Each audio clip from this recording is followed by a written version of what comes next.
To enhance your gaming experience in Apex Legends, adjusting the graphics settings can significantly improve visual quality. Follow these steps to increase the graphics settings effectively. Step 1. Launch the game. Open Apex Legends on your gaming platform. Wait for the game to load to the main menu where you can access the settings. Step 2. Access the settings menu. From the main menu, locate the gear icon or the settings option. Click on it to enter the settings menu where you can adjust various game options. Step 3. Navigate to the graphics settings. In the settings menu, find the graphics tab.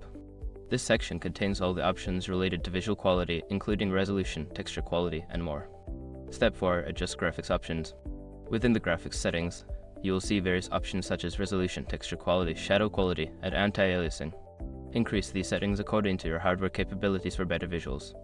Step 5. Save changes and restart. After adjusting the settings, make sure to save your changes. It may be necessary to restart the game for all settings to take effect properly. By following these steps, you can enhance the graphics settings in Apex Legends, leading to a more immersive gaming experience. Enjoy your improved visuals.